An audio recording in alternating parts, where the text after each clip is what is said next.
Sakoku.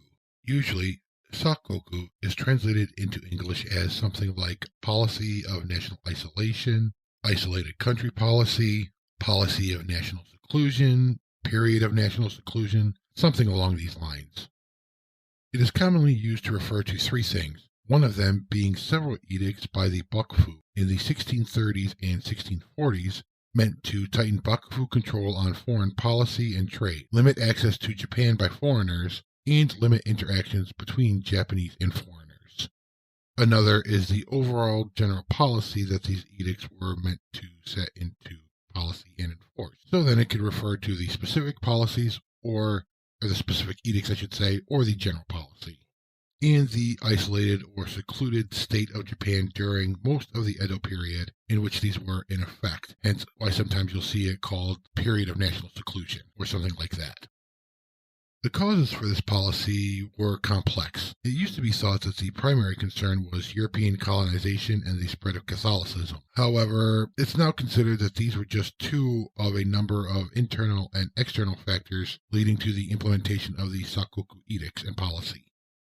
Although some seclusion began even before Tokugawa Ieyasu took power under Toyotomi Hideyoshi, or at least attempts at it, it was under the second shogun, Tokugawa Hidetada, that it began to really increase as the Bakufu limited ships from abroad, other than China, broke off the relatively new relations with Spain, and instituted a system requiring foreign ships to have 2 licenses from the Bakufu to conduct trade. In 1633, the first of what are considered to be the actual Sakoku edicts was put in place under the third shogun, Tokugawa Iemitsu. Throughout the 1630s and 1640s, more edicts were put into place. Eventually, Japanese were not allowed to leave Japan without Bakufu approval. If they did leave, they were not allowed to return on risk of a death sentence. Foreign ships were allowed to make official visits for diplomacy and trade to Edo, modern Tokyo, but beyond that, they were limited to where they were allowed to anchor. Probably the best known example of this is that after the English post in Hirado closed, European ships were limited to Dutch ships, and they were restricted to Dejima, an artificial island off of modern Nagasaki City. Chinese ships were restricted to what is now the city of Nagasaki. Ships from Korea were restricted to Tsushima-han, Han meaning domain, a small island domain between Korea and Japan, or what we call quote-unquote mainland Japan. Trade with the Ainu was done through and limited to the Matsumae-han on the southern tip of Kaido, and trade with the Ryukyu kingdom, which included what is now Okinawa and the islands around it, was limited to the Satsuma-han, also known as Kagoshima-han, on the southern tip of Kyushu. These were the official and legal routes and points through which foreign trade could enter Japan, as the Bakufu wanted to limit who and how many daimyo had direct access to that foreign trade. In the Sengoku period, the daimyo who were able to had increased their wealth through establishing direct and independent trade with foreign ships and merchants, and the Tokugawa Bakufu instituted a number of policies to reduce the ability of daimyo to become a threat, some of which were aimed at wealth which could be used to increase a daimyo's military capability.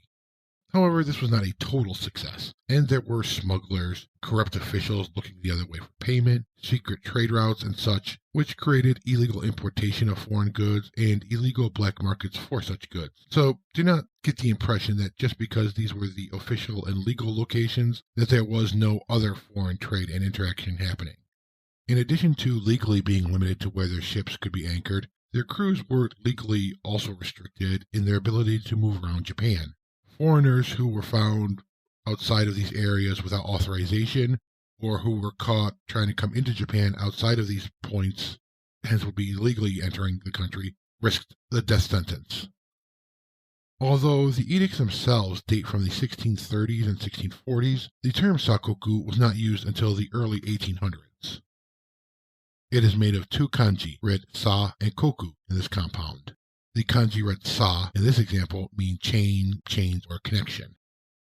And the kanji read koku means country in this use, in this example, but it can mean country, state, province, region, so on. The more simple kanji is the modernly used one, and the more complex one is the kanji. So the image of the compound could be thought of as a chained up country that is difficult to get in or out of unless someone lets you in or out of it.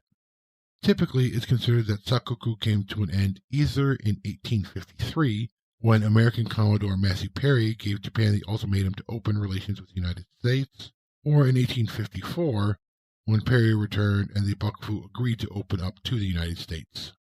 Naturally, the causes for Sakoku are much more complex, including a number of internal and external issues. In practice, it was also more complex, but hopefully this video has helped give you some idea of what Sakoku means. Thank you so much for joining me and watching this video. I appreciate you giving me your time. Please check out the playlist for other videos on kanji and vocabulary words by myself and Anthony Cummings. Until next time, otsukaresama deshita.